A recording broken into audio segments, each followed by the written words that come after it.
then I did this.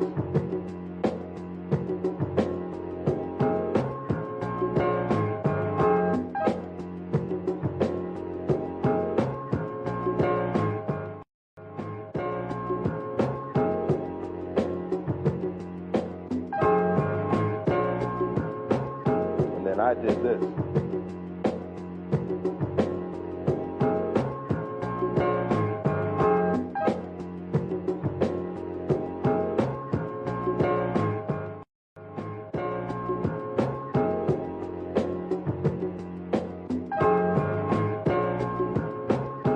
And I did this.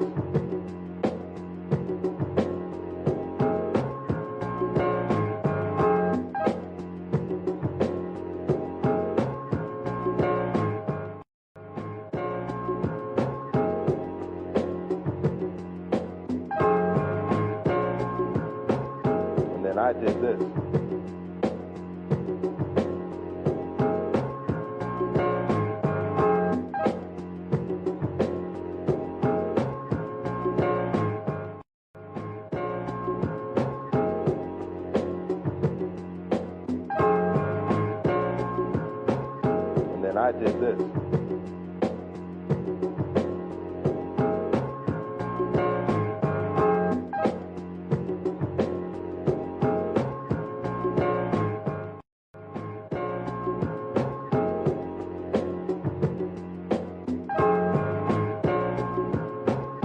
And then I did this.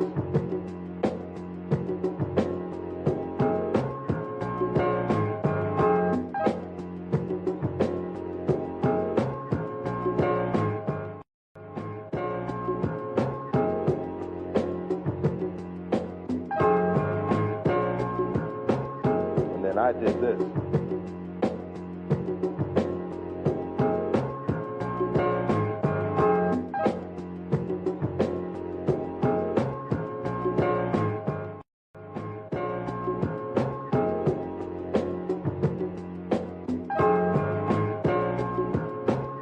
And then I did this.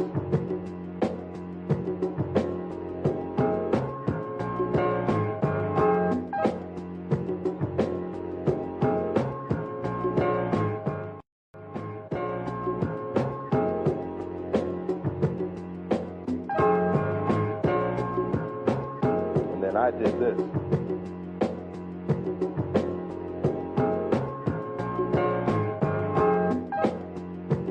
Tonight on CBS News. In a shocking development, the federal government says being broke is allowed, but if you're broke and glowing, you are officially now a suspect. You can't be glowing more than your financial status. Look your problem. Producers have confirmed next season of Love Island will merge with the Hunger Games. Only one couple will survive the new format. Everyone else dies. Senator Buck Nutley has unveiled his Big Girthy bill, a new proposal meant to rival the Big Beautiful bill. But does size really matter? The shocking trend of Labubu violation continues as more and more people are finding their dolls' holes stretched wide open and reeking of shame. If you thought Bigfoot was bad, wait till you meet his gooey cousin. A kumsquatch was just spotted in Dongwood National Forest. Did you know IKEA has released a home glory hole kit called the 𝐔𝐽𝐻𝐿? It includes pre-drilled panels, mounting brackets, and a stain-proof finish. We begin with breaking news out of Massachusetts, where residents are reeling from what scientists are calling a comet impact. Officials are asking everyone to stay indoors and to wear N95 masks in case of cum-aerolization. President Trump kicking off another busy week at the White House. It has been yet another eventful week in Washington. The activity level is off the charts. The president dialed in. He is executing his agenda at a lightning fast pace. Here's something we rarely see in American politics. President Trump is actually keeping his campaign promises, and he's doing them as quickly as possible. This administration is moving at political light speed, and they're just getting started. We're going to have one shot at this, and no other president's going to do what I'm doing. Goodbye. We love you. We will be back in some form. Have a good life. We will see you soon. Thank you. Thank you very much. It's official. Former President Donald Trump will be running for president again in 2024. Donald Trump got the stamina and the will to do this again? He's come under such tremendous... Everything is on the line in this election. A busy day in the campaign world up in Butler today. Former President Trump holding a rally at 5 o'clock. They just tried to kill President Trump. Not even an assassin. If we're not careful, AI could make it impossible to distinguish truth from fiction in the news we consume. So, Keisha, what's a high-value man to you? A man that gave me 10 kids, 3 evictions, $10 on Cash App, and still pull up in a Nissan Altima that sound like he got... Good evening, I'm Tom Tucker with some breaking news. A local kidnapping has rocked Quahog tonight. Rocked Quahog? Really? The whole town is... the family, maybe, is rocked, but the whole... All right, well, in any event, we now go live to Asian reporter Tricia Takanawa. Let's see how much she's rocked by all this. Tricia? Tom, I'm standing here with Mayor Adam West with the latest information about the disappearance of young Scotty Jennings. What can you tell us, Mr. Mayor? Please, Mr. Mayor is my father. Call me John Mayor. Your body is a wonderland, by the way. What is the city doing to help rescue the missing boy? Well, we're looking for this child using all the latest technology, including the newest, most advanced multimedia milk cartons. Help me, I'm missing! Help! Why are you still eating breakfast? I'm kidnapped! Why are you turning me the other way? I'm still here! Day one of trying to make it to work without yelling at a pedestrian. Pray for me, y'all. Still alive. Still unemployed. But baby, I look G-O-D doing it. Oh my God. I'm not even late. I'm just dramatic. Y'all know I will risk it all for a good melon.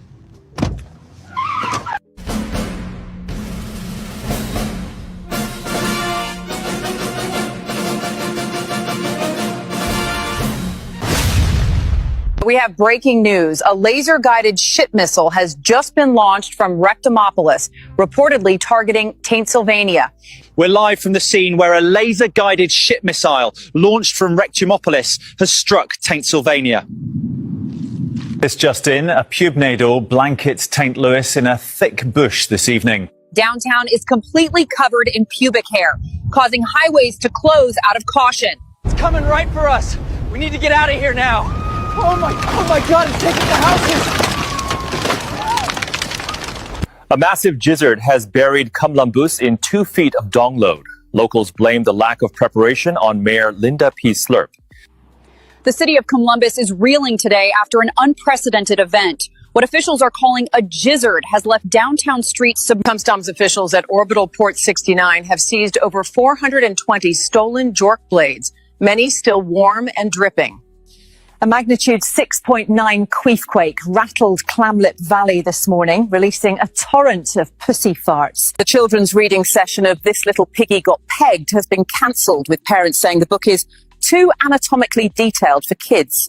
Lawmakers remain deadlocked on the Big Beautiful Bill, with some saying $10 billion more is needed for fleshlights and robo-cooters for dudes on dry spells. Los Angeles, because she served her fried chicken instead of a quinoa salad. Megan Mayonnaise went to the restaurant called The Last Supper, where she claimed she was flabbergasted that they would serve her fried chicken when she in fact ordered a quinoa salad. Ms. Mayonnaise said waitress 𝐿 Trinity knowingly gave her fried chicken, although Ms. Mayonnaise pleaded that she didn't want to eat any urban food. We have Ms. Mayonnaise along with her attorney, Roger Bangher. Can you explain how you were feeling, Ms. Mayonnaise? I told 𝐿 Trinity 300 times, let me speak with your manager.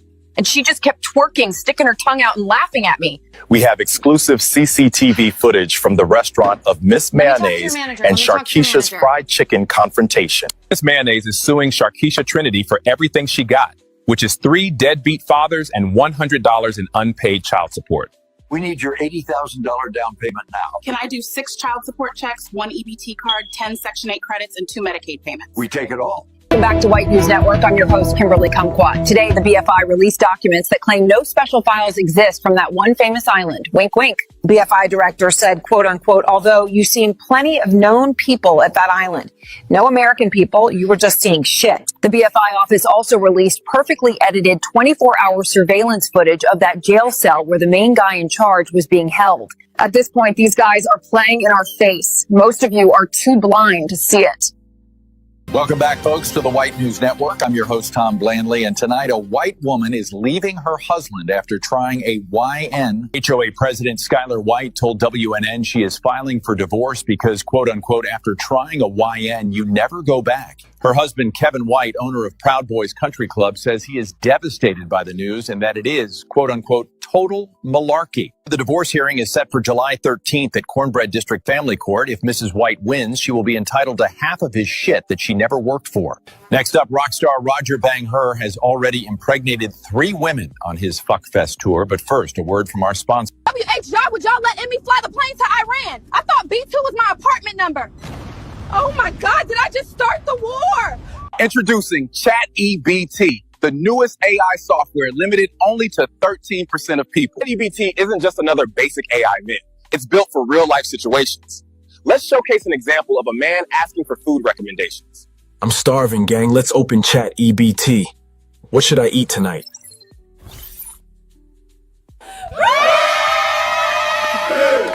ChatEBT is fully aligned with real-time data, giving you the most accurate, up-to-date definitions anywhere. Define child support. Unless you ask it to define child support. But ChatGPT isn't just about words or recommendations now.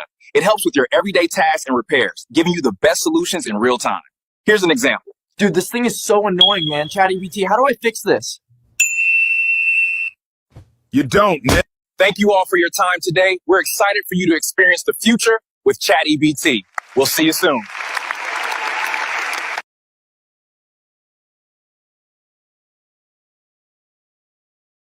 This fucker Robin is spiraling again. His baby mama left him after we cut him from the franchise. Ever since this punk bitch became an alcoholic. Found this drunk fucker. Fuck that bitch. I'm gonna drink and get drunk if I want. This fucker Robin is spiraling again. His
Yo, 1 2 1 2. Yo, what up, chat? What up, chat? Yo, we back in here, man. Let's do some news. Put a 1 in the chat if you can hear me, man. All right, see everybody up in here. No news, man. You see, I'm making use of your AI skins. Oh man, the simp juice shit is crazy, bro. I had to hold. We drop it again.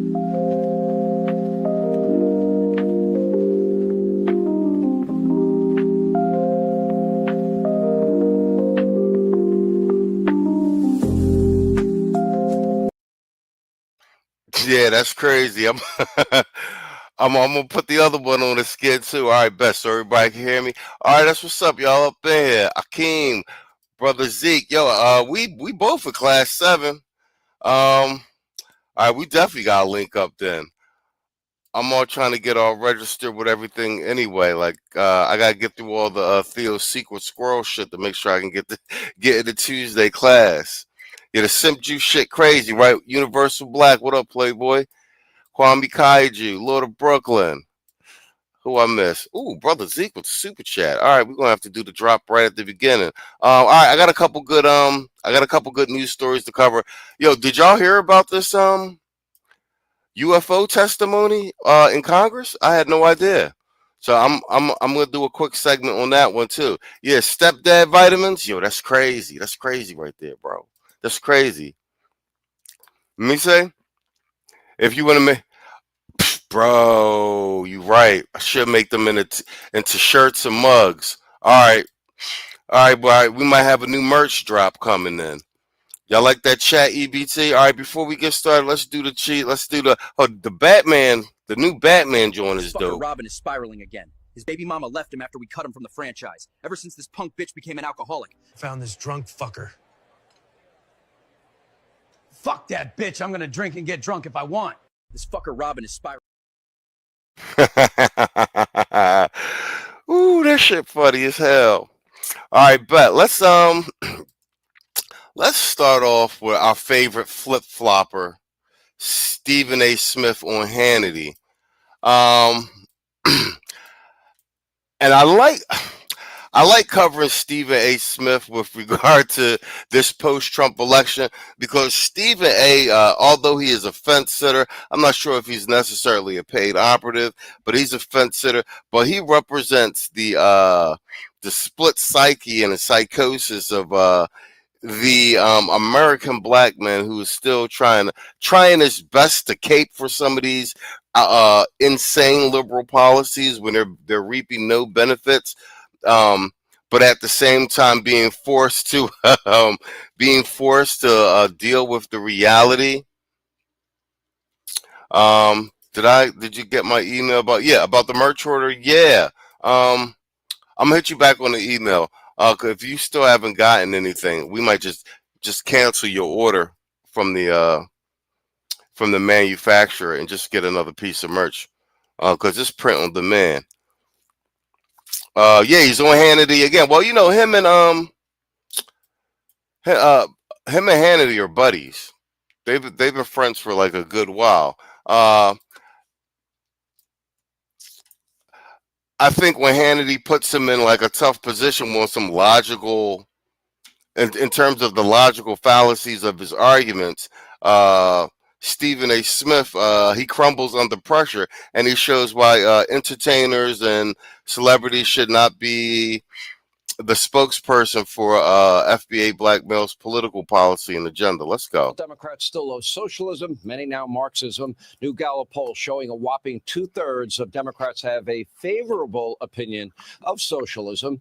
This as 54% of all Americans report a favorable opinion of capitalism in the same poll. That's an all-time low. It's no wonder that socialists and Marxists are ascendant right now in the shattered remains of what used to be the Democratic Party. The Democratic nominee for mayor of New York City is an avowed socialist and Marxist and spent the entire weekend, palling around New York City with fellow socialists, AOC, Grandpa Bernie Sanders, the same Grandpa Bernie that honeymooned in the former Soviet Union. Earlier today, he appeared at Columbia's journalism school where he doubled and tripled down on his socialist agenda. Here's the man himself. Take a look in his own words. Our vision for public safety is our plan to deploy teams of dedicated mental health outreach workers to the 100 subway stations with the highest levels of mental health crises and homelessness. You hear this fucking nonsense? Then, I mean, on top of that, they already tried that in California, and the mental health workers started getting their faces bashed in and stabbed. Because you don't send mental health workers out to stop criminals, especially in the subways of New York. And the other part of that is that's really just them setting up a cutout for them to have all these nonprofits that are going to help with these mental health workers so they can funnel dark money through them, and nothing ever gets done. Typical communist socialist stuff. Shout out to Brother Zeke with the 304 attack. He said, 𝐷𝐿 McRib arrested live at McDonald's. Hell yeah. Man, fuck all you hoes. Fuck you and your mammy and your granny too. Man, fuck all you hoes. I'm sick of this shit. Fuck all you hoes. Man, fuck all you. Don't give a damn, bitch, what you wanna do. Man, fuck all you hoes. We're out of time. What do you fancy? Awkward pause, mouth organ? You could play the trombone. You could. I'd like to play a musical instrument. Well, how about the mouth organ? Okay, sounds It's pretty simple. Just open the box and blow.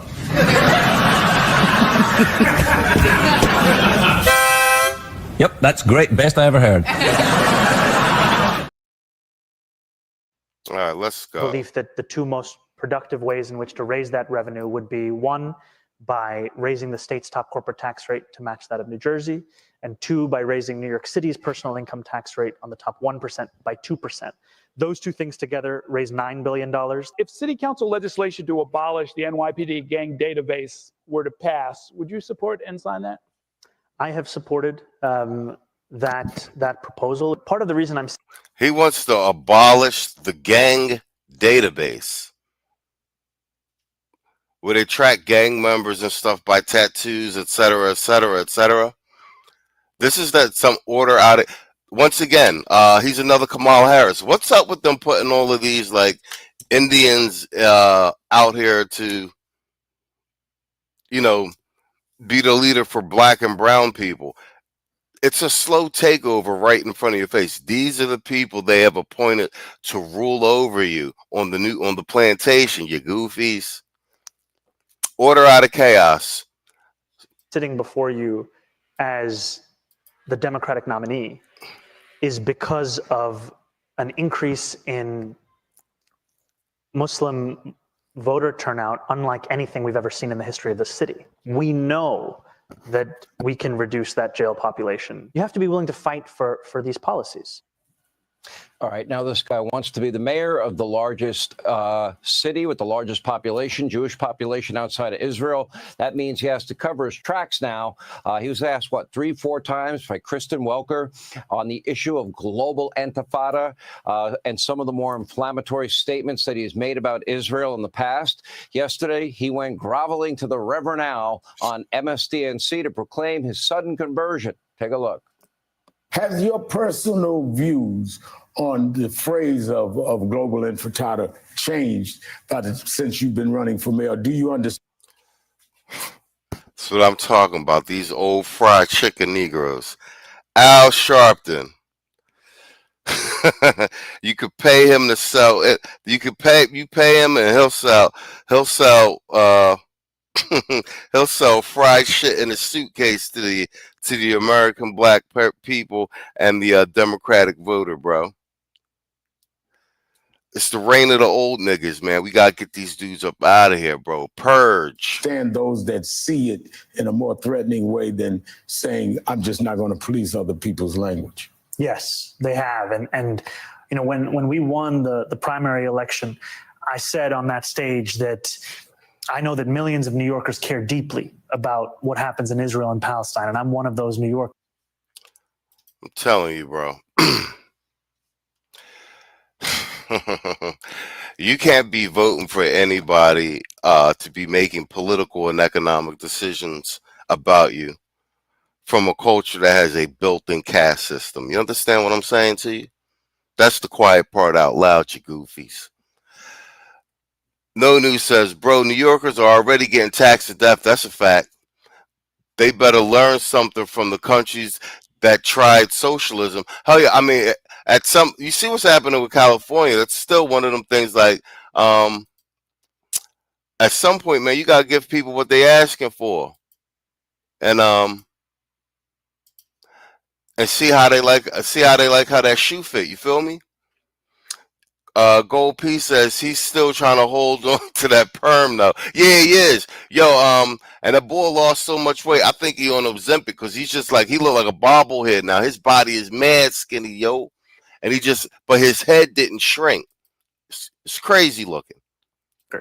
And I commit to reaching even further to understand disagreement, to wrestle with the complexities of those differing viewpoints. And so I have said, after having that conversation, that this is language I would discourage. Oh, that is a classic, meaningless election year conversion. The election is now less than 2 months away. New York City's future is hanging in the balance. So can the guy be stopped? I tend to think not at this point.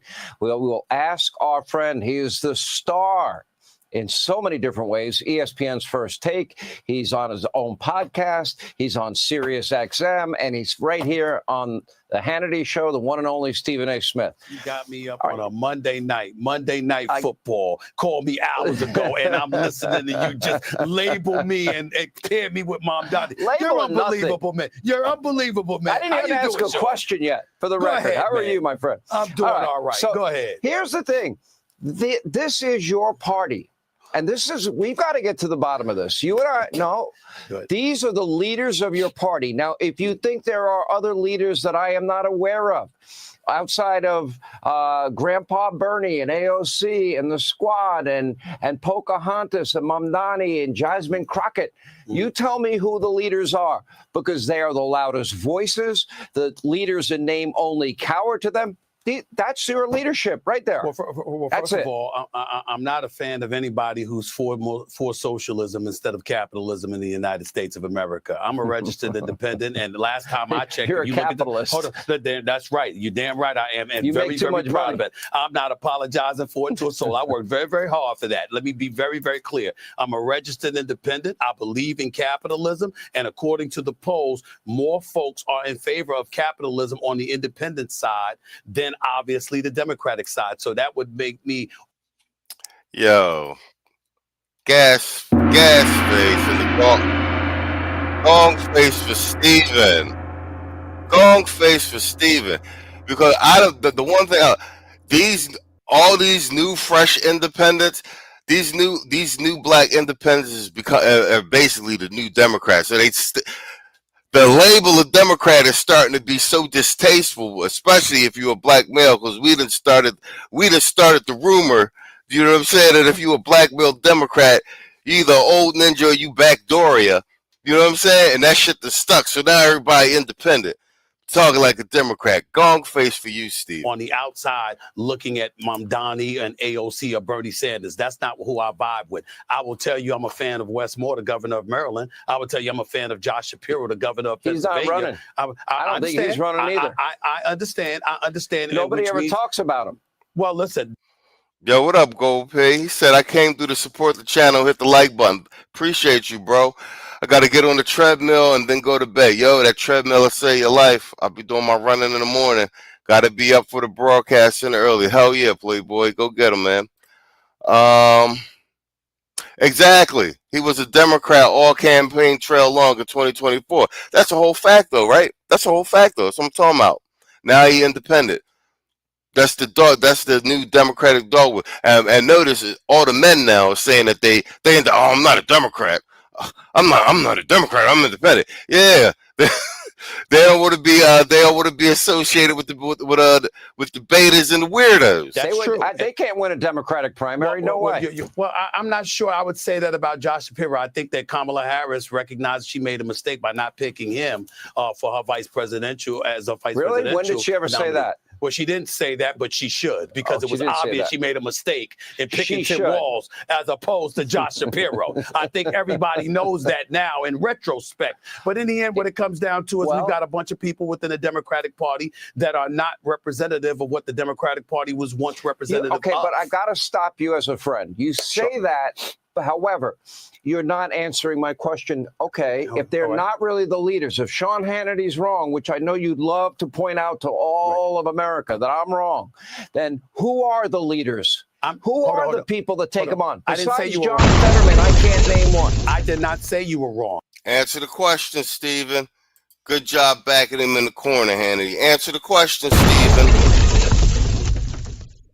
I said they shouldn't be. I didn't say they aren't. They are not. But you they shouldn't acknowledge be. they are. Because Sean Hannity, one of the preeminent voices in all the media, plasters them on the screen every single night to convince most of America that those are the leaders for the Democrats. Oh, there you go. I told you. That's what he do every time. Gong face, Stephen. Gong face. You get the gong face, Stephen. Every time he actually get backed into a corner with a substantive question where he's got to give a substantive answer, he go into minstrel mode. Come on, Stephen, answer the question. Democratic Party, I promise you, if you sat around and most centrist style Democrats, there's no way on earth they would vibe with the progressive left. I'm one of those people. I'm telling you the truth. Okay, then in studio is a guy that works on this show. We affectionately refer to him as Phil the Commie. He loves Mondani. You know what he just told me in the break? He said, I asked him, I said, do you believe in the philosophy to each according to their need, from each according to their ability? He said, yes. Do you support what Mondani's saying about crime? That's right out of the Communist Manifesto. I know. I used to have to read Marx when we were little. Woke progressive during the day on ESPN. Lord, this is Lord of Brooklyn. Pragmatic conservative independent during the evening on Fox.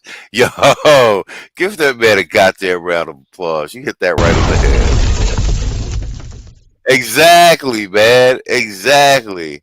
You know what I'm saying? During the day, you be sipping simp juice.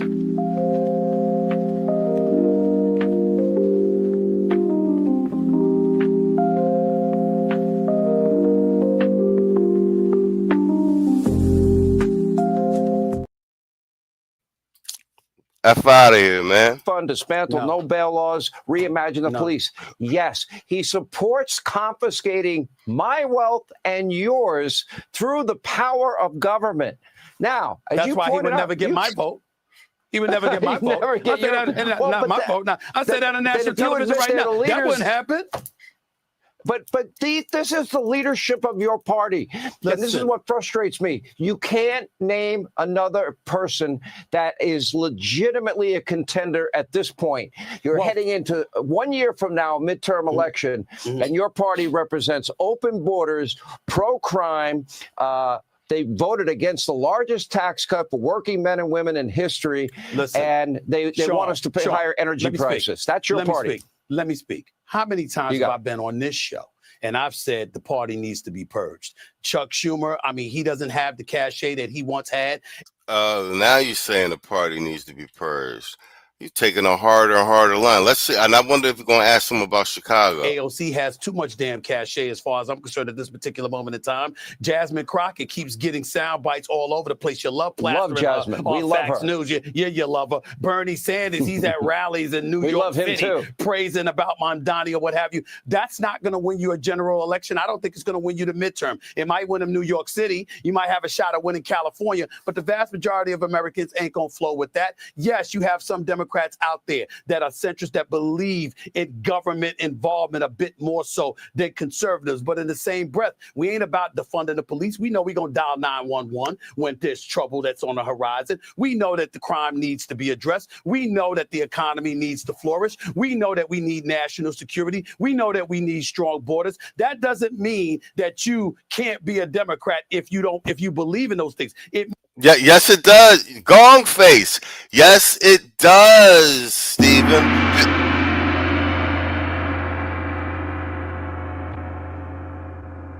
Pick a goddamn side. That's why you keep losing.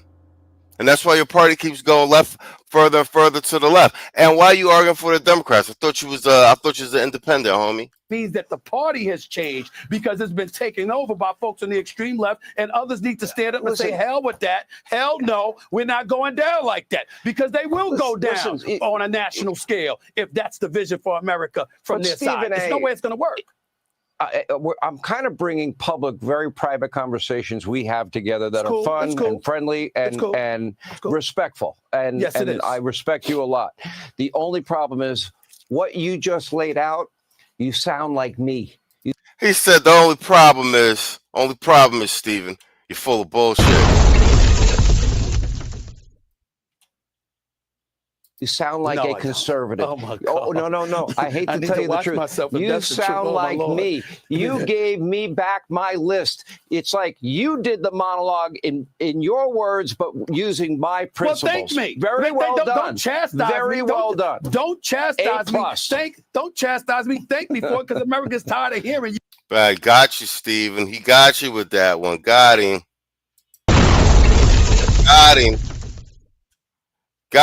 You echo the same thing every single night. But in the end, when you're right about certain things. You're right about certain things. So wait a minute. I'm going to hear Hannity, you're right. We can end on that note right now. What it depends Hannity's on what right. About. Hannity's been right. You got to be specific. I don't know what you're right about. What you're talking about all the issues you just, the litany of issues you just went over. Just because I don't want those candidates don't make you right. It just means those are not the right on people immigration. To be am I right? The Democratic Party. Am I right about law and order? Am I right about cutting taxes? Am I right about limited government, greater freedom? No. I don't know about limited government. I don't mind government involvement and intervention as long as it's not excessive and overbearing, which it has been under the progressive leadership. Right. No doubt about that. I'm going to end with this. What? All right. I think I got to set up a meeting with you and President Trump, and I will be there to moderate. Would you go? Tell him to stop running. I'll show up anytime he's ready. Ain't no problem. Okay. He's the one running. Or his administration. He's not running. His administration. No. His administration. He's running the country, but I think he would. I'm not talking about him. I think he would enjoy meeting you. I think he once commented to me about you. That's why I'm asking. The man has known me for years. He just didn't know. He just didn't speak to me since he's been president. No. I've known President. Yeah, that's because you was bashing them all during the campaign. Running the pom-poms for Kamala. You got what's up with you? Now your short-term memory going, Stephen? Get out of here. All right, let's load up this next segment real quick. Let's load up this next segment. Yo, salute to the chat, man. Salute to the chat. Did y'all know that there was a here we go. Let's do this one first. Let's get this one out the way, because I didn't watch this full thing, but I had no idea that there was a UFO update and testimony being given before Congress, and it's Representative Luna from Florida, same one that's trying to get Tory Lanez out of prison. Yeah. So I'm just going to play this one straight. I haven't even watched it, but I saw this when I was loading up for the show. I want to hear what this dude got to say. It says, Rep Luna gives UFO update after new whistleblower testimony. Seriously? Let's see what they're talking about. Security guards at a critical launch site reported a bright, fast-moving object over the ocean. I responded to the incident. Chaos ensued over the radio as the object approached rapidly. I heard my friends screaming, "It's coming right at us, it's coming right for us, and now it's right here." I talked to 5 shaken witnesses who described a massive triangular craft larger than a football field that hovered silently for about 45 seconds over their entry control point before shooting away at impossible speed. That guy doesn't sound crazy, does he? He's a former military police officer. Congresswoman Anna Paulina Luna led this hearing today, and it's good to see you again. She trying to get Tory out of jail, and she leading UFO hearings. I like this one, and she's good looking. Cue the "You're the Simp" sound drop. Phil Waff in the building. What it do, Playboy? Phil Waff in the building. Look at this. StreamYard trying to cut off my drops? I think not. Yo, Theo, you leading the AI class here. Here's a ChatEBT drop for you. Introducing ChatEBT, the newest AI software limited only to 13% of people. ChatEBT isn't just another basic AI myth. It's built for real-life situations. Let's showcase an example of a man asking for food recommendations. I'm starving, gang. Let's open ChatEBT. What should I eat tonight?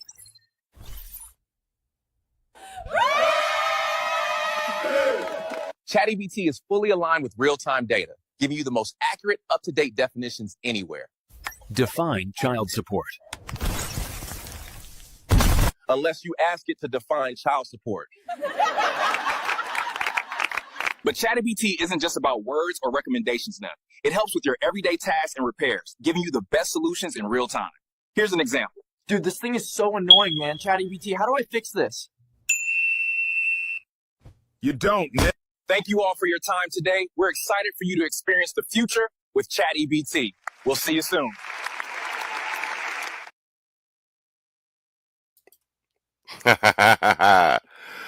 Yo, Theo, are we gonna build that in the new AI class, ChatEBT? That'd be a hell of a LLM model, boy. Let's go. Aside from that story, what did we learn today, Congresswoman? Well, first of all, there needs to be definitely stronger legislation to protect whistleblowers. As you heard, every single one of these people have had either stories, or we have actually stated in our opening statement that we've heard from multiple military personnel that they simply are given the protections that are needed by Congress. But more importantly, as you saw in some of the footage that Representative Burleson released, we have questions. Why is Congress being denied access to this information? We have one of the biggest, most bipartisan and bicameral missions here to uncover and discuss this topic. Recently, over 37 government employees, officials, former military, even members of the intelligence community have come forward. And remember, our own Secretary of State was actually stated saying that these people are at high levels of government and are credible in regards to their testimony that they're bringing forward. So look, I'm not speculating. I'm just going off of what the witnesses are saying, but the evidence speaks for itself. I mean, he just described like this huge triangular object the size of a football field. I mean, this is a military police officer, very well spoken. Yeah. Doesn't sound like he's got some kind of agenda. We've heard about so many that I remember the one that was on 60 Minutes, the orb that came out of the ocean that stopped in midair and went forward. What do you think is going on here? What's in your mind? Definitely, I'm trying to get to the bottom of that. You know, what's been interesting today, Rob, is that we also had people, George Knapp, that brought forward previously. A little bit of the U.S. population knew about it. Maybe 1% of these documents were from a Russia, apparently UAP investigative program that they had set up prior to the fall of the Soviet Union that were smuggled out of Russia. So those documents have also been made public. But, you know, my whole objective here is, A, how do we know that it's not false information? Obviously, we think that it's valid based on what the witnesses have provided. And then also previous reports, I think, that came from the DIA. And so, look, we have a big job ahead of us. But my goal and objective. Yo, drop what you think about this UFO stuff in the chat, Mamacita Maria. Yo, here's I think I posted this on the community tab also. You know, the founder of Binance made a post on X that he thinks that Bitcoin was actually invented and delivered to us by an AI from the future. That's no bullshit. I'll repost it if I find it. Shout out to Theo Waff with the $5 super chat. He says, we need to leave the country immediately. Oh, yeah. You're already there. Speaking of which, Theo, in the members section, I just posted to walk in neighborhood walking tours in my neighborhood here in Peru, like a little journal joint with me talking. But let's do some drops. Let's do Robin is a simp. This fucker Robin is spiraling again. His baby mama left him after we cut him from the franchise. Ever since this punk bitch became an alcoholic. Found this drunk fucker. Fuck that bitch. I'm gonna drink and get drunk if I want. Is this the gentleman who ruined the buffet at the Harrow Club this morning? Yes, sir. I just bet you are the pride of your department in Detroit. Is this the man who wrecked the buffet at the Harrow Club this morning? Lower your voice, for Christ's sake. What, can the guy hear me through the wall? Yes, he can. We're out of time. What do you fancy? Awkward pause, mouth organ? You could play the trombone. You could. I'd like to play a musical instrument. Well, how about the mouth organ? Okay, sounds It's pretty simple. Just open the box and blow.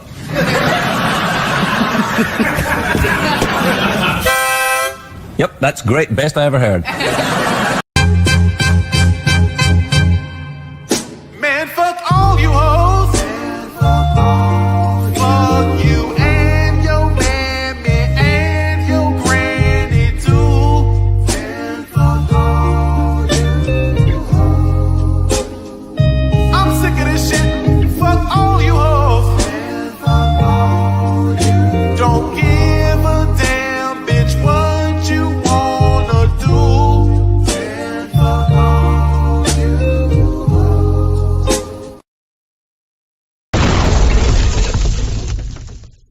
All right, let's go. Let's let the rest of this play out. We're trying to provide transparency for the American people. They have these questions, and we're going to help them get answers. We got 10 seconds. I just want to show guys call for 4, the orb from Yemen. If we can put that up really quick, just to show it. This is from Burleson, right there. This is the I believe the video from Yemen. The importance of this in 10 seconds, if you could. Look, I don't know anything that exists in our arsenal that can split a Hellfire missile like this. And frankly, the witnesses and many members of Congress also believe that too. That was 10 seconds. Congresswoman, thanks so much. We appreciate you coming on.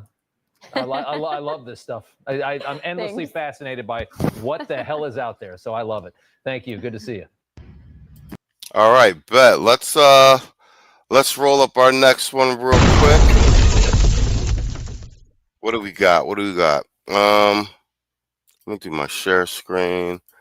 I'm gonna do. Oh, let's do this one first. I saw this earlier. Well, I think I saw it yesterday. I didn't get a chance to look at it, but Israel attack IDF, i.e. Israel attack in Qatar, in Doha. So I'm like, man, Israel is off the chain. But now this is a story. Apparently, they were targeting some Hamas leaders. I guess they were either hiding or receiving sanctuary in Doha, Qatar. So let's play some of this. Breaking news: explosions rocking the capital city just hours ago again in Doha, Qatar. Israel confirming now it did target senior Hamas leadership in Doha, launching an unprecedented strike hundreds of miles away from the center of conflict there in Gaza with Hamas. Again, on the left side of your screen, you can see the smoke billowing. That's allegedly where those strikes have taken. Yo, shout out to Theo, man. With the $5 super chat, he said 2027 conclave will be in Cali, Colombia. You need to bring some Peruvian baddies. Bad news. There really are no Peruvian baddies. You do not come to Peru for the women. And the baddies that are here are from Venezuela, Colombia, Antigua, and Ecuador. Yeah, the baddies are...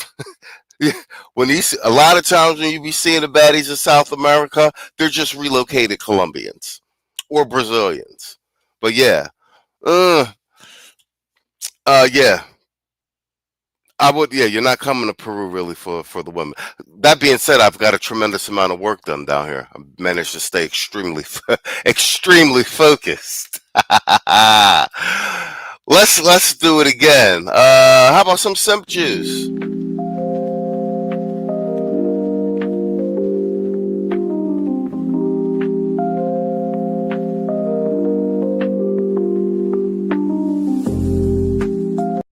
I the meanest? Sure enough. Am I the prettiest? Sure enough. Am I the baddest mofo low down around this town? Sure enough. Well, who am I? Sure enough. Who am I? Sure enough. I can't hear you. Sure enough. Man, fuck all you hoes. Fuck you and your mammy and your granny too. And fuck all you hoes. I'm sick of this shit. Fuck all you hoes. And fuck all you. Don't give a damn, bitch, what you wanna do. And fuck all you hoes.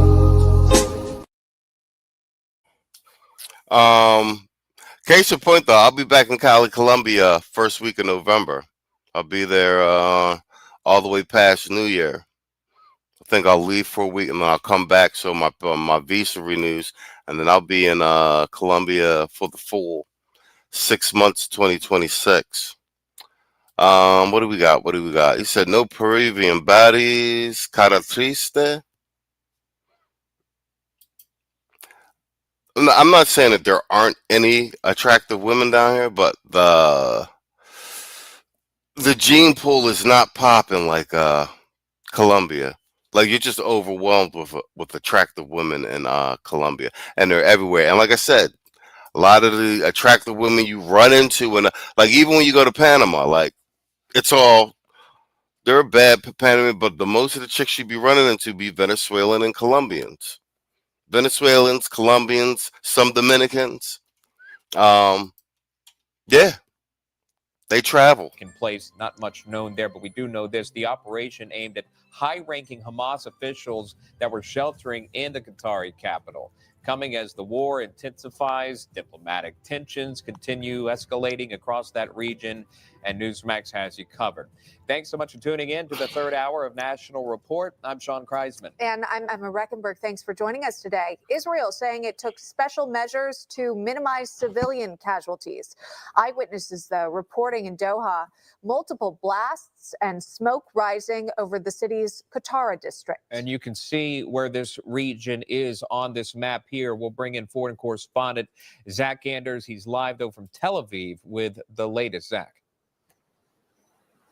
Well, Sean, Emma, I have this from the Prime Minister's office from Benjamin Netanyahu. Quote, today's actions against the top terrorist chieftains of Hamas was a wholly independent Israeli operation. Israel initiated it, Israel conducted it, and Israel takes full responsibility. At the same time, Israeli media is reporting that President Trump and the White House was informed of the strike before it took place. This is from Israeli media reports. We have not confirmed this yet on the U.S. side. We are watching as the statements, though, have really led to this moment. Yesterday, the defense minister for Israel, Israel Katz, threatened that this was Hamas's final warning. On Sunday, President Trump had posted on Truth Social that was Hamas's last warning to accept the deal that was presently on the table. And this is who was in the room. This is the Hamas leadership responsible for formulating or accepting any sort of ceasefire deal and proposal.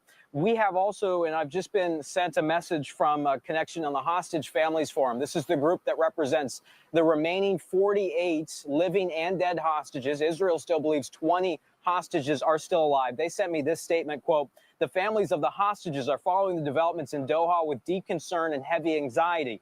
A grave fear now hangs over the price that the hostages may pay. We know from the survivors who have returned that the revenge directed at the hostages is brutal. We demand that the Israeli government present us with an organized plan for a comprehensive agreement to release and return all 48 hostages. And guys, that's really where the attention has, and the mood certainly here in Israel has shifted towards any sort of a direct action against Hamas and Hamas leadership. That's the question that has always come up.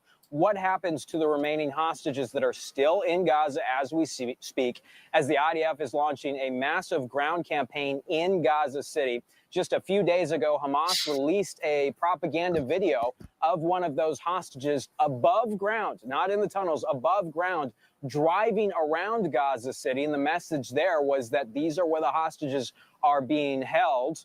We are hearing from sources within the IDF and the Israeli government that is certainly a concern right now, that the momentum for there to be a deal to be had might be stopped entirely by this strike, one. But then again, Hamas was not willing to agree to a deal. Two, there's a theory that is floated within military circles called the dead hand, or a dead hand switch, essentially, that if this last remaining bout of heavy hitters, senior Hamas leadership that were alive and participated in the forming of the plans for October 7th, if they're to be killed, and they have been hosted safely in Qatar since before the war, if they were to go, is there instruction or directive to those terrorists on the ground to kill the remaining hostages as a result? But certainly, as Hamas has shown throughout the duration of this war, that is their only bargaining chip. But then again, that's a question for the leadership. And right now, we have no clear picture as to who is still alive at the top of those inner Hamas circles. Guys? All right, Zach Anders live with the latest.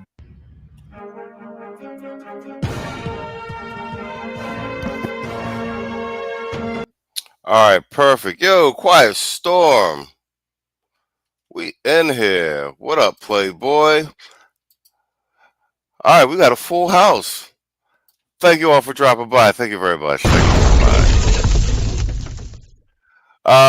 Let's do some scent juice, courtesy of No News Podcast.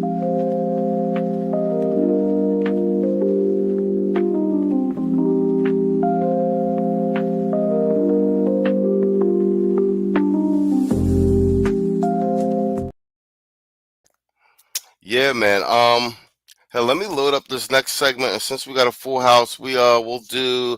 I got a by the numbers segment lined up for us too. Wow. Okay, we're at the 55-minute mark. Wow, that went fast. Quiet Storm says, "I knew something was weird." Oh yeah, you got unsubscribed and didn't get any notification, bro. Listen, man. It's official. It's all out war on the channel. Long form videos have been slowed to damn near a halt. I'm peeping little stuff. We're working on that. People are being unsubscribed. My notifications don't go out. I think we getting too popular. We putting out too much of the good content, man. It is close to the midterms. You know, we're pushing a solid black men, conservative, but the coonish tap dancers type thing. Yeah, it's the wave, bro. It's the wave. Let's do my guy, Soldier of Finance. He's got a Chicago segment I want to go over because the Midway operation is with federal law enforcement, ICE agents in particular, taking place in Chicago. So let's run through a couple of these real quick.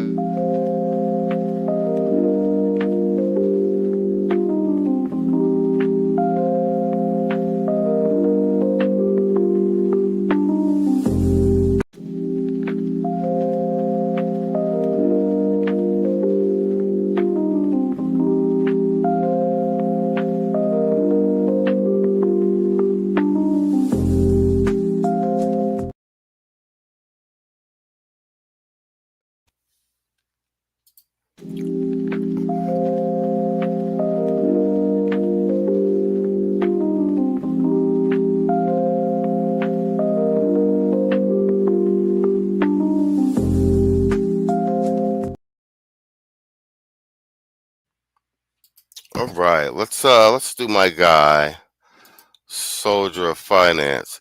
Hey, Quiet Story. You saw the chat EBT joint yesterday, right? Did you see Robin being a simp with Batman? Let's Robin do that. Spiraling again. His baby mama left him after we cut him from the franchise. Ever since this punk bitch became an alcoholic. Found this drunk fucker. Fuck that bitch. I'm gonna drink and get drunk if I want.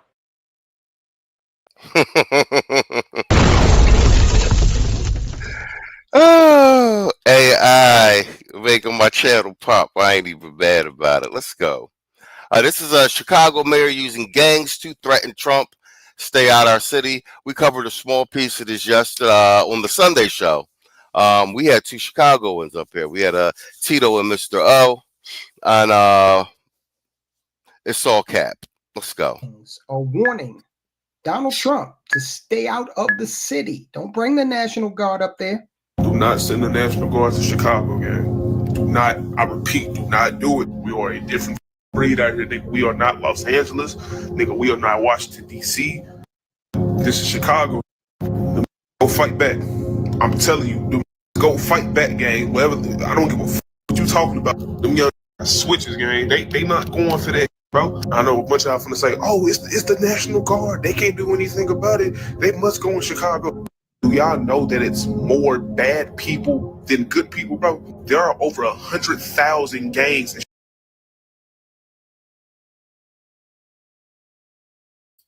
I'm just going to tell you right now, even with the rhetoric, you could tell these Keisha raised YNs, bro. They sound like the Keishas. The same speech pattern and everything, bro. They sound just like the Keishas. You thought that joint was funny, right? Quiet Storm, here, I'll play it for you one more time. Robin is spiraling again. His baby mama left him after we cut him from the franchise. Ever since this punk bitch became an alcoholic. Found this drunk fucker. Fuck that bitch. I'm gonna drink and get drunk if I want. Let's go. Chicago by the city by itself, gang. Man, Trump talking about something. Chicago about to find out why it's called the Department of what? You about to find out why it's called direct. Goofy ass. We ain't scared of this shit. Now, what these young men fail to realize is that the biggest, baddest gang in Illinois, the Democrats, have figured out a way to monetize crime. I see. I thought he was going to say the police. He said Democrats. Well, fucking played, sir. That's why I like this guy. And he's sarcastic. He said the biggest blue gang, the biggest gang in Illinois is the Democrats. Well, I like how he spun that there. Another one. That boy good. That boy is good. Let's go. Let's go. Let's go. Far and away better than petty drug sales or, you know, any of the types of street crimes like carjackings and whatnot that gangs thrive on. The Democrats have actually figured out a way to make hundreds of millions of dollars off of crime. That's why they don't want to see it go away. And they are fine. Bang, look at that. Right here, right on the fucking head, bro. Exactly. Right on the head.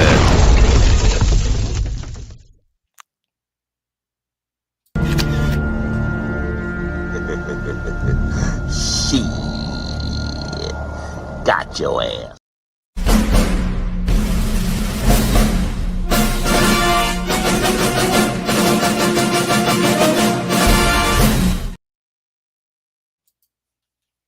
With guys like the two we just saw, they're fine with black men dying in the streets. They're fine with black men being incarcerated. They don't care because, again, the Democrats are using crime to bring in big money. And you got to understand, since USAID has gone away, this has become even more important because they've got to find a way to funnel money into the 501c3 mafia and all of these other places. Bingo. Yo, I've been saying that. Tito been saying it. Yo, listen, man, it's a wonderful day because people wasn't able to see the play before. Well, goddamn played, Soldier of Finance, because that's the play. And we've seen it with the USAID money. They need crime. They need y'all shooting up in the street and all that. They need fentanyl so they could keep. It's what do I call it? The nonprofit industrial complex. Yo, and it's crazy now that you're hearing people say it out loud. Like we're really getting it. And a lot of that is like they be saying, follow the money. No guarantees. With the $5 super chat, thank you for supporting the stream, sir. Let's play some drops. I don't know if you've been watching from the clouds, no guarantees, but here's a good excuse to play Chat EBT in the age of AI. Introducing Chat EBT, the newest AI software limited only to 13% of people. ChatGPT isn't just another basic AI myth. It's built for real-life situations. Let's showcase an example of a man asking for food recommendations. I'm starving, gang. Let's open chat EBT. What should I eat tonight?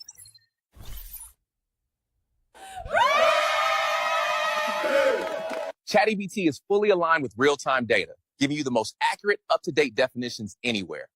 Define child support. Unless you ask it to define child support. But ChatGPT isn't just about words or recommendations now. It helps with your everyday tasks and repairs, giving you the best solutions in real time. Here's an example. Dude, this thing is so annoying, man. ChatGPT, how do I fix this? You don't, Nick. Thank you all for your time today. We're excited for you to experience the future with ChatGPT. We'll see you soon. This fucker Robin is spiraling again. His baby mama left him after we cut him from the franchise. Ever since this punk bitch became an alcoholic. Found this drunk fucker. Fuck that bitch. I'm gonna drink and get drunk if I want. Let's go. When have you ever seen Democrats rally against crime like they're rallying for crime right now, or against the prevention of crime? They are out in the street in thousands protesting the prevention of crime. Let's take a look at your screen. A massive protest in downtown Chicago this Labor Day as Mayor Brandon Johnson tells President Donald Trump no troops in Chicago. This follows the Trump administration's plans to surge officers to the Windy City. Oh, hold on. Wait. No guarantees you giving me my old shit back? He said, well played, sir. Okay. And I've been hearing spot on everywhere. Also, what else I've been hearing? What say you, sir? Well played to you as well. No guarantees. Whoa, Quiet Storm up in here with the $10 super chat.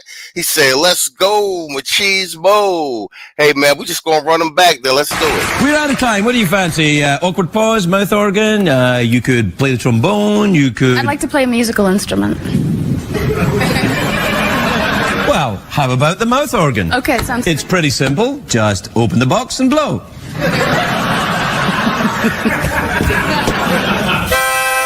Yep, that's great. Best I ever heard. Am I the meanest? Sure enough. Am I the prettiest? Sure enough. Am I the baddest mofo low down around this town? Sure enough. Well, who am I? Sure enough. Who am I? Sure enough. I can't hear you. Sure enough. Is this the gentleman who ruined the buffet at the Harrow Club this morning? Yes, sir. I just bet you are the pride of your department in Detroit. Is this the man who wrecked the buffet at the Harrow Club this morning? Lower your voice, for Christ's sake. Man, fuck all you hoes. Fuck you and your mammy and your granny too. Fuck all you hoes. I'm sick of this shit. Fuck all you hoes. Don't give a damn, bitch, what you wanna do. Fuck all you hoes.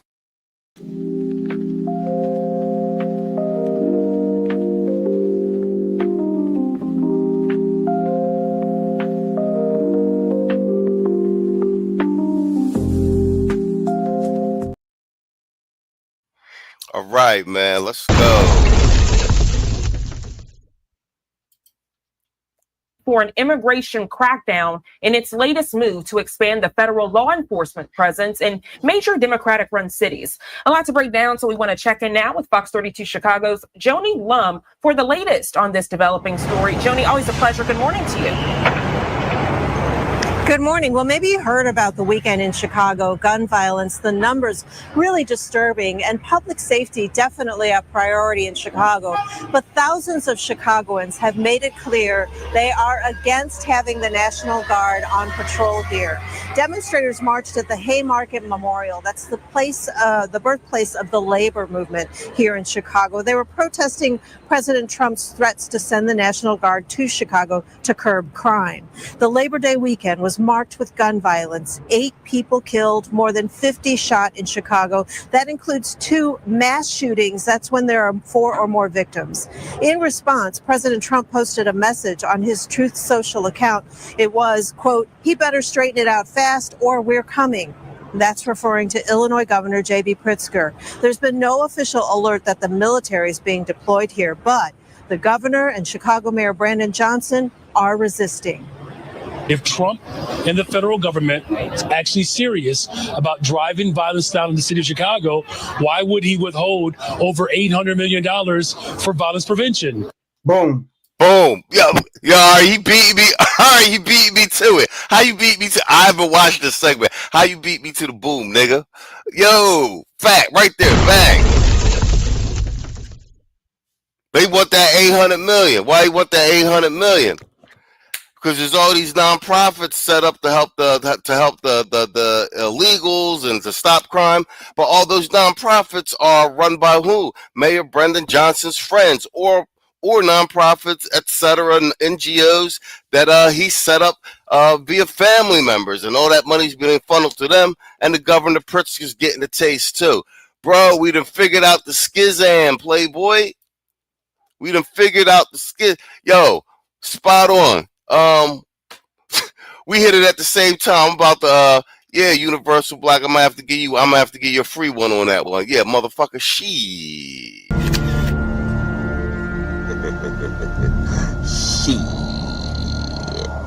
Got your ass. Got your ass. Got your ass. And here you go. Quiet Storm got it. Bang. Here you go. Quiet Storm got it right here. Hold on, where that? Bang, right there. Storm says, check this out. I flew from Miami to LA today. I had a layover in O'Hare. I saw a lot of people in the airport with them protester shirts on. They are indeed out of town protesters. And we just did a big thing last week. No, it might have actually even been Monday. What's today? Wednesday? Yeah. No. We did it Friday. On the George Soros connection, funding all of these protesters. Without some people getting paid $5,000 and $10,000 a protest, and them talking about trying to get a RICO on Soros and his son. Bro, we done broke the code. Look, but me and my man both said boom at the same time on this 800 mil. Let's go. Why would he withhold $800 million for violence prevention? Let me tell you what that violence prevention looks like. It looks like programs like we got here in Baltimore, this con job called Safe Streets, where the city is actually paying criminals to prevent crime. Okay, so here's how it works. Federal dollars, taxpayer money goes to a program like Safe Streets with violence interrupters. What is a violence interrupter? Well, that's when little Darius, who has spent a considerable amount of time in prison, he's a bona fide offender, felon, he's on the straight and narrow. Now, many of these guys that we've seen in Baltimore have been arrested again. They're recidivists. And we also had our Safe Streets office here in Baltimore raided by the feds last year. Put that aside. So we're supposed to believe that one of these guys is going to go out and is going to convince another guy not to, little Darius goes out and convinces Raheem not to shoot up Raekwon. Okay, that's how it's supposed to work, right?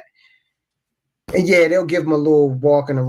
Man, my man Ray from the Woo catching strays. Raekwon, I'm kidding. Round money to do that, but the bulk of that $800 million that has been interrupted, we'll get to that in a second, Bang, look at you on top of things, Universal Black. I was thinking the same thing. Look at you saying the quiet part out loud. Almost what Big U was doing with that nonprofit looting other donors. Exactly. And you see what happened to Nip. We're going to leave it right there. Let's continue.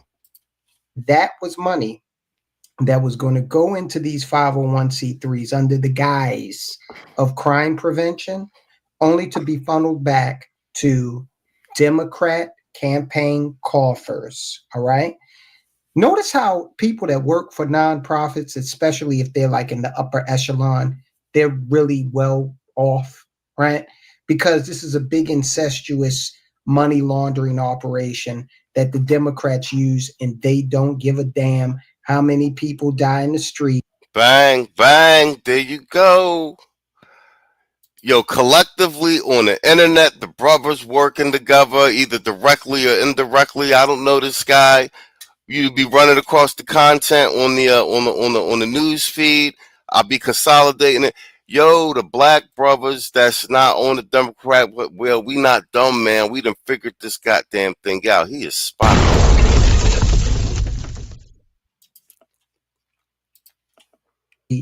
Of crime, of overdoses.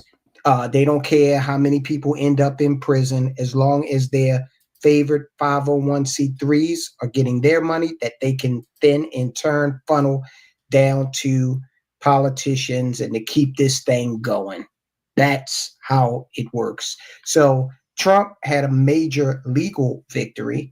The DOJ lands legal victory as a federal judge allows $800 million in grants to be clawed back. This is our money, okay, that these cities have been playing around with. The Trump administration landed a legal victory on Monday. This is back in July of this year, after a federal judge allowed the Department of Justice to rescind nearly $800 million in grants for programs supporting violence reduction and crime victims. Now, what has this money been doing, right? They're lying to us about the crime stats. So they're doing that in order to justify getting even more money from us, but we can't walk the streets. Bingo. Bro. Bingo. Why is Chicago?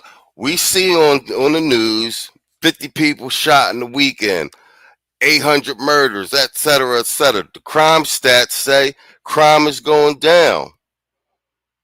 And we need more money to keep the crime going down, although the crime is actually going up. Because all the programs that they setting up with the money that they getting, just 800 million here, 500 million there, it's just getting laundered. Everybody getting rich while the crime is actually going up. And then they paying the higher ups in the police department or threaten people with the jobs. Just adjust the crime statistics to make it look like crime going down. While it's a bloodbath on the streets. And here's the thing. This is what everybody forgets. This was going on during Trump's first administration with Lori Lightfoot, and he was going to send National Guard down there because he was like, what's up with the murders? And what happened? It was his first administration, and he got shamed and political capital into not doing it. Boom, he's back in office, and this time, he like, no, y'all not going to do me like y'all did the first term. My gut instincts was right. We going to... If worse come to worse, we're gonna send the National Guard down there and get everything in order. He beta tested it with DC. People forget Trump was trying to send the National Guard to Chicago during his first administration, during the 2016 election. Detroit 313, I see you, Playboy. What up? All right, guys. Let's go. Let's finish out this segment. Right, we got gang members threatening the National Guard. So if you got gang members like the ones we saw earlier, the people who were threatening Trump not to bring the National Guard into Chicago, if they're that big and bold, you don't stand a chance, right? U.S. District Judge Amit Mehta in Washington denied a preliminary injunction that 5 organizations sought against the DOJ's cancellation of more than 360 grant awards and granted a motion to dismiss the case. Okay? No, we're not giving taxpayer money to this farce anymore. Okay? Trump has done a damn good job of interrupting the Democrats' money machine. I swear, he really has. And he's got them looking crazy as hell because, again, as we saw, they are actively out in the street protesting a reduction in crime, protesting safer streets. They are telling you, inner city residents, they are telling you in no uncertain terms, you do not deserve public safety. And not only don't you deserve it, guess what? You're going to live in danger and despair, and we're going to make money off of it. That's exactly what the Democrats are doing. That's why Brandon Johnson mentioned that $800 million, because he's missing it. All right, guys, look, we'll be continuing to cover this crime issue. Look, like this content, share the video. We got to defeat the YouTube app. Yo, he's saying the same thing. So everybody talking about they need to defeat the YouTube algorithm. Something is definitely, and I'm hearing the big channels say it too. But it's big channels that are doing not pro-Trump content, but like center to right / conservative content. Basically, any channel that's basically not flat out pushing the Democratic hard line. All right, bet. Let's just do a quick bot of numbers and get the hell up out of here. We're at the 1 hour, 20-minute mark, gentlemen. And if there's a random lady watching in the cloud. All right, guys, by the numbers. This one is the 2028 presidential election based on new poll numbers. And we're gonna run every state. How long is that? We'll probably jump through like a little bit of it through some of the states. But yeah, let's do a bot of numbers and we'll call it a wrap. It's a good show tonight, guys. Thanks everybody for coming by, hanging out with me, and doing some goddamn news. You feel me? All right. All right, we are good to go. Bro. StreamYard, don't screw me over, StreamYard. We working here. We working. All right, 2028. All right, so this is a new poll number set, new data set. I think this data set is 4 days old, and this is a forecast 2028 presidential election based on new polls in every state. Let's go. 2028 presidential matchup between Republican Secretary of State Marco Rubio and Democratic California Governor Gavin Newsom. Right now, prediction markets lean toward. Oh yeah, my bad. This one is this is because they do scenarios.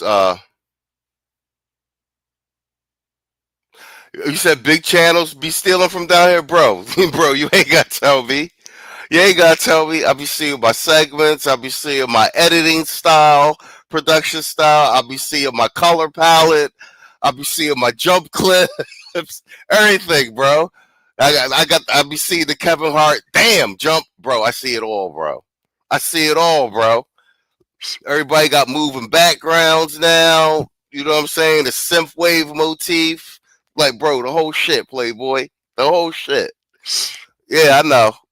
A lot of niggas is eating off me being creative. I ain't even mad at them. It is what it is. Like, bro, motherfuckers got clip intros on they shit. The whole shit, bro. Playing music in the background while they streaming the whole shit. I see.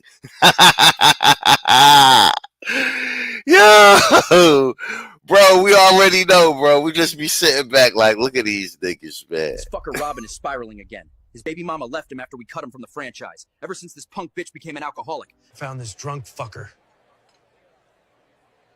Fuck that bitch. I'm gonna drink and get drunk if I want. Shit. Got your ass. Yeah, motherfuckers saying spot on. What say you? Well played, sir.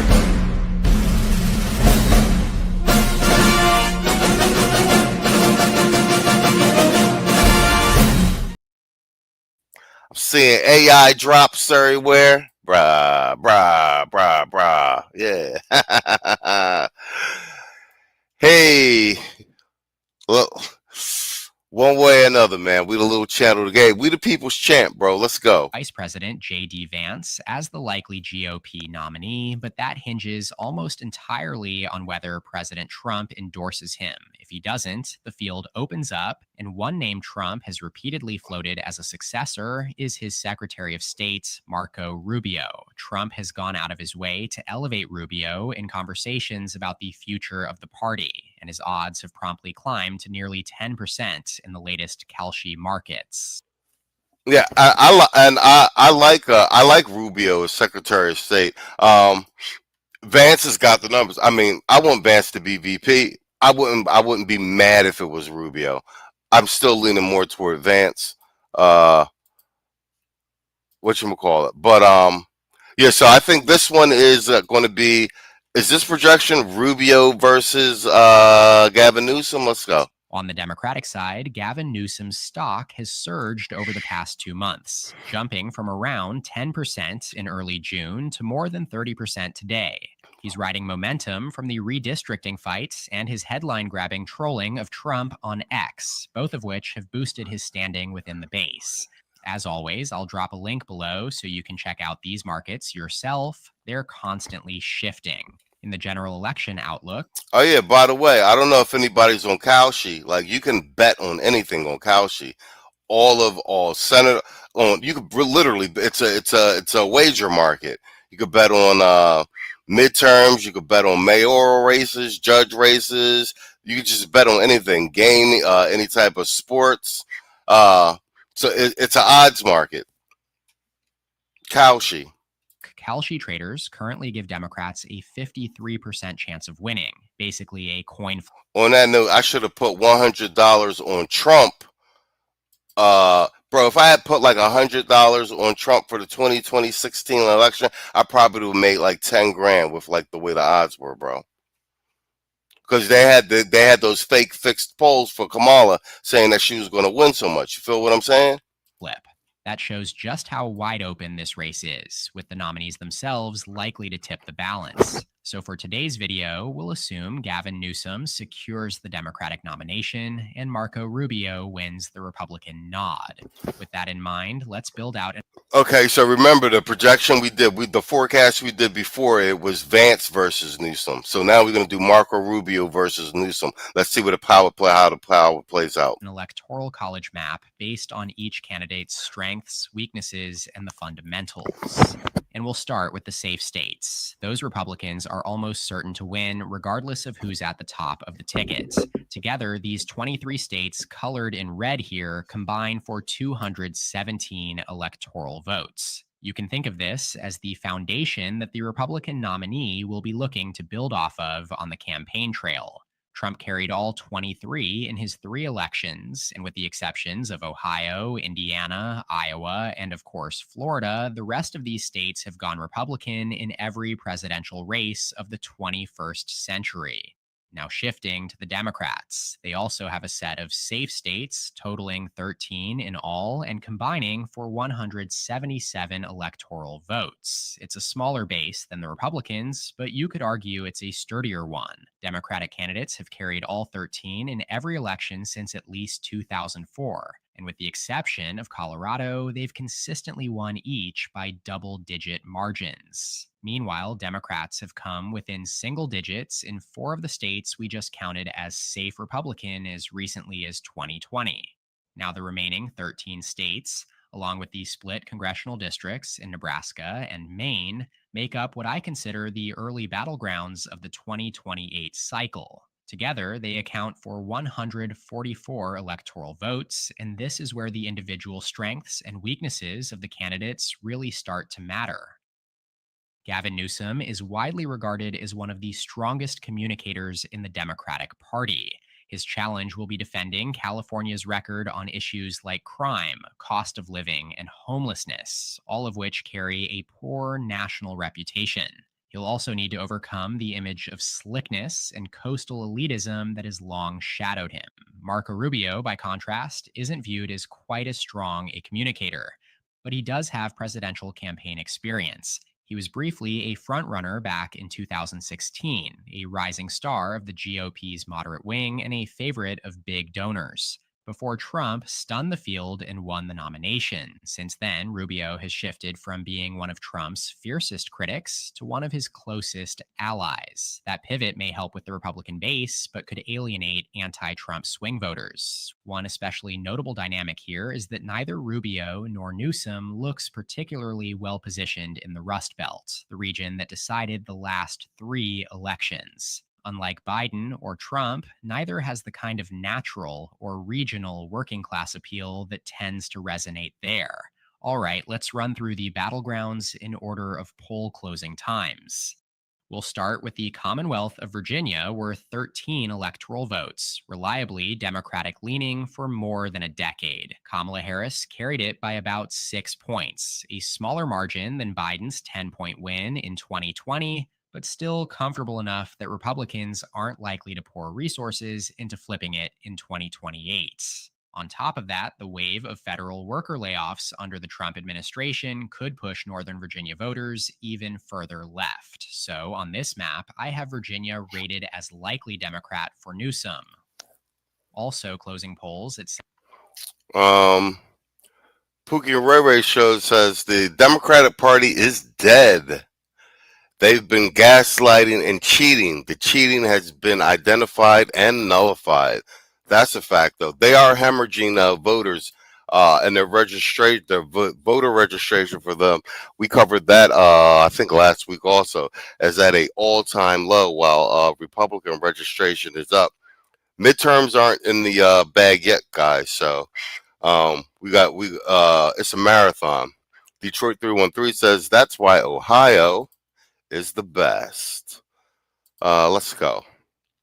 7 p.m. is Georgia. It narrowly flipped back to Trump in 2024 by just 2 points. And given Trump's 1.5-point national popular vote margin, that was the closest Georgia has come to voting to the left of the country since 1980. Looking ahead, rapid population growth in the diverse and progressive Atlanta metro will continue shaping the state's politics. The key question is whether Rubio, or any Republican nominee, can hold on to the inroads Trump made with Black and Hispanic voters in Georgia. From an identity politics perspective, Rubio, as a neighboring Floridian and the highest-ranking Hispanic politician in American history, might be uniquely positioned to do just that. For now, I've got Georgia rated as tilt Republican for Rubio. All right, before we fast forward to the 7:30 poll closings, let me quickly remind you to hit that subscribe button down. Dynamics is Georgia, with a rapidly growing Charlotte metro and the research triangle keeping Democrats consistently competitive. Trump carried North Carolina by 3 points in 2024, marking the 5th straight presidential race here decided by less than 4 points. The only state in the country with that level of consistent competitiveness since 2008.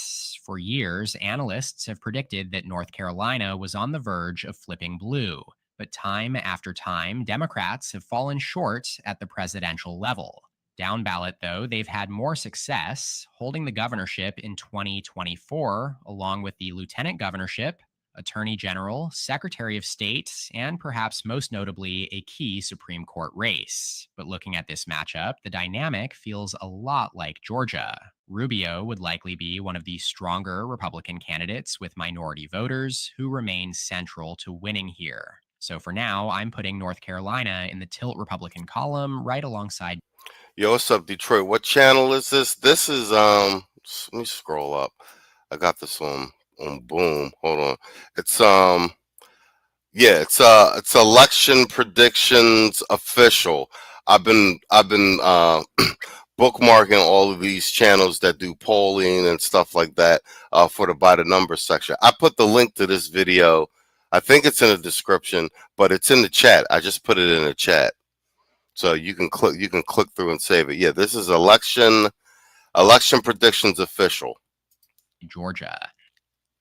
Moving up the coast, we hit a cluster of states with polls closing at 8 p.m. Eastern. Let's start with Maine, which, as always, splits its electoral votes, 2 for the statewide winner and 1 for each congressional district. Maine's first district is a deep blue Democratic stronghold that usually keeps the state leaning left overall. In 2024, Kamala Harris carried the state by 7 points, marking the 9th consecutive Democratic win here, the second longest blue streak in the country after Minnesota. It would take a major collapse for Democrats to lose Maine, and I don't see Gavin Newsom being the candidate who breaks that streak. Yo, every time I see these electoral maps while they fill them out, it's crazy how almost the entire map is always like red, and it's only like blue on the 2 coasts. And they've just basically managed to carry the Democrats managed to carry the entire country just by like a handful of states, but the majority of the country is red. It's crazy. Maine's second district, though, is a different story. It's far more rural, and throughout the Trump era, it consistently backed him by 7 to 10 points. I expect that pattern to hold in 2028, making Maine's second district likely Republican. And neighboring New Hampshire, consistently the most competitive state in New England, Republicans haven't carried a presidential race here since the start of the 21st century. Still, they've come within 3 points in 2 of the last 3 elections. Like much of the Northeast, New Hampshire's high percentage of college-educated voters has helped keep it blue at the federal level, even with its overwhelmingly white electorate. If Republicans are going to flip a state they didn't win in 2024, New Hampshire would probably be the best candidate. That said, with 2028 shaping up to be a very close election, overall, I'm keeping New Hampshire in the lean Democrat. Yeah, I don't see Republicans flipping New Hampshire. They're ultra-liberal. Column for now. Down in New Jersey, we saw one of the biggest surprises of the 2024 cycle. Kamala Harris's margin of victory was under 6 points, the first single-digit win for Democrats here since 2004, and a full 10 points lower than Biden's margin in 2020. It ended up being the second largest pro-Trump swing in the country, behind only New York, largely driven by his gains with Hispanic and Italian-American voters, who shifted sharply to the right nationwide. That said, a big part of the Democratic drop-off here can also be chalked up to poor turnout, something the party can more easily fix compared to actual partisan realignment. That's why I'll be watching this November's gubernatorial race very closely as a test of whether 2024 was just a temporary blip or the start of New Jersey emerging as a genuine swing state. If I had to bet, I'd expect Democrats to claw back at least some of those losses in 2028. Closing out the 8 o'clock states is Pennsylvania, the keystone in both name and practice, and arguably the state most synonymous with battleground in presidential politics. Its 19 electoral votes make it the biggest prize among competitive states, and once again, it's expected to be fiercely contested. But Pennsylvania is best understood as part of its WIMPA trio, Wisconsin and Michigan. These 3 have voted together for over 50 years, and they've decided each of the last. Oh yeah, that's why they've been purging those voter rolls, Detroit. He said they saying they got dead people voted for Trump in Michigan. Oh, dead people voted for Trump. That's gaslighting. That's all on the Democrats. That's like been the running joke with Democrats for like damn near a decade. I even got a meme on a community tab with with Nancy Pelosi saying banning mail-in ballots is not fair to dead voters. 3 elections. If they hadn't gone for Trump in 2016, Hillary Clinton would have been president. If they hadn't flipped to Biden in 2020, Trump would have secured a second term. And if they hadn't swung back to Trump in 2024, Kamala Harris would be sitting in the Oval Office right now. So it's not premature to say the road to the White House in 2028 may once again run straight through Pennsylvania, Michigan, and Wisconsin. This dynamic will also shape the Democratic primary, and possibly the Republican one too, unless J.D. Vance locks it up early. For Democrats, it could strengthen the case for candidates like Pennsylvania Governor Josh Shapiro or Michigan Governor Gretchen Whitmer. Okay, on �H𝐿 you can they got Newsom at 34 cents and no at 67 cents. I gotta see what they got Vance at. I'll put some money on Vance. Over someone like Newsom. As incumbents who've already won in two of the most pivotal states, they'll have a powerful electability argument, the same one that helped Joe Biden secure the nomination in 2020.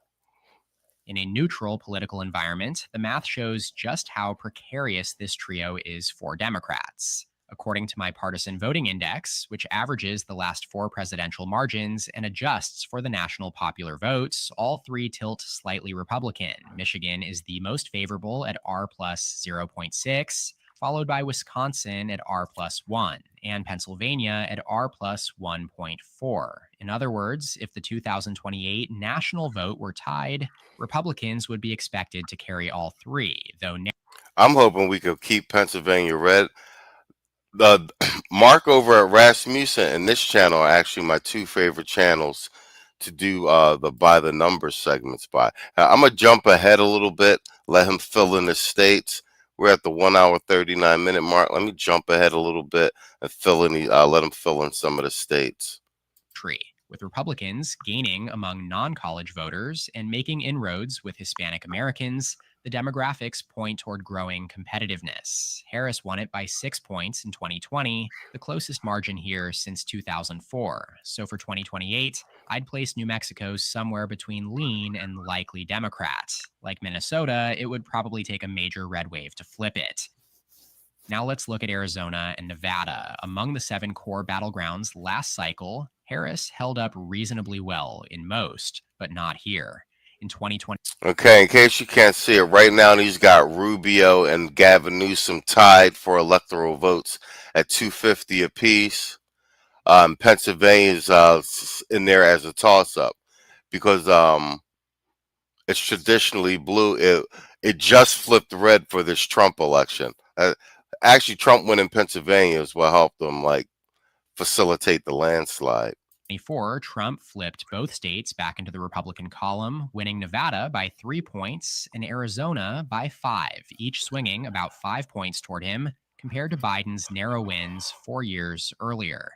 Those shifts were driven largely by Trump's huge gains among Hispanic Americans and suburban working-class voters. As long as the next Republican nominee can hold those gains, and there's reason to think Marco Rubio could even expand on them, it's tough to see Democrats flipping either state in 2028. Some speculate that Las Vegas's tourism decline could sour union-heavy working-class voters on the GOP, or that Newsom's California ties might give him a regional boost. But for now, both feel like long shots for Democrats. I'll give Rubio the edge in Nevada and Arizona here.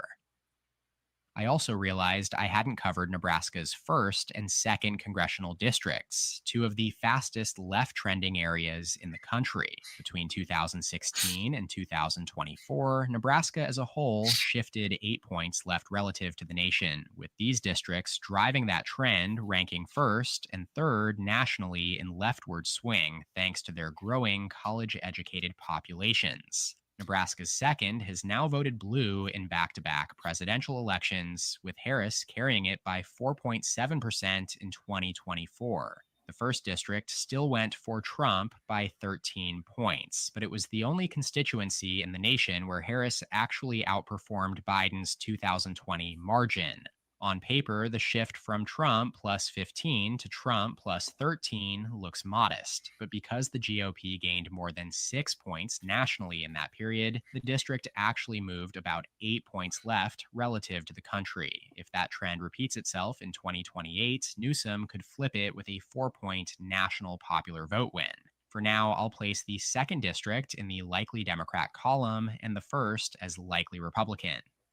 So with every state now rated, Rubio and the Republicans sit at 268 electoral votes to Newsom's 251. But with neither candidate crossing 270, it all comes down to the toss-up rating in Pennsylvania. And honestly, I don't think I could give you a prediction either way. It's that close, a pure coin flip. On one hand, Pennsylvania is more Republican today than it's been in decades. Trump's 2024 win was the party's largest here since 1988, and it marked the first time in over 80 years the state voted to the right of the nation 3 elections in a row. On the other hand, Pennsylvania has moved in lockstep with Michigan and Wisconsin for the last 40 years. And if the economy is still viewed as negatively as it is today, it's hard to see Republicans maintaining their edge. So even with Rubio at 268, I'd still call this a pure toss-up. But I want to hear what you think. Drop your prediction. Wow. So a run with Rubio versus Gavin. It's going to come down to who carries Pennsylvania. All right. Man, and Pennsylvania really is a toss-up because this is the first time we turned to red. And I agree with him. If the economy improves over Trump, we got a good chance of keeping Pennsylvania red.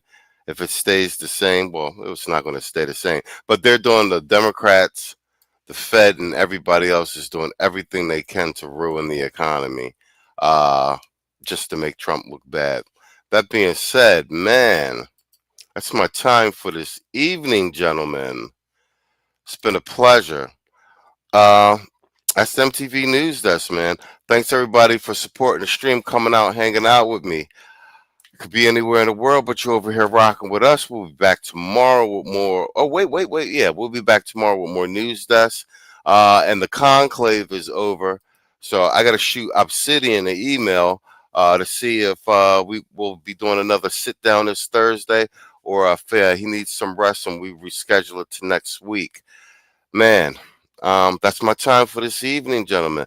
Thanks for everybody for participating in the poll and in the chat. It helps if I can read your questions and respond to your comments in the chat during the news desk. Makes everything go a lot smoother, and the engagement. Once again, man, I'll see you guys tomorrow. Appreciate you all. Let's play some drops to get out of here. This fucker Robin is spiraling again. His baby mama left him after we cut him from the franchise. Ever since this punk bitch became an alcoholic. Found this drunk fucker.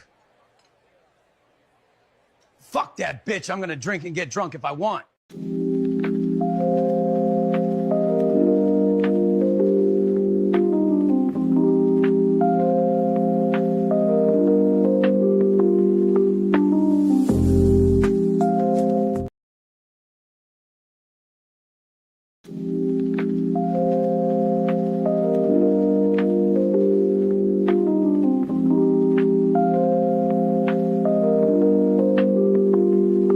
Introducing ChatEBT, the newest AI software limited only to 13% of people. ChatEBT isn't just another basic AI myth. It's built for real-life situations. Let's showcase an example of a man asking for food recommendations. I'm starving, gang. Let's open ChatEBT. What should I eat tonight?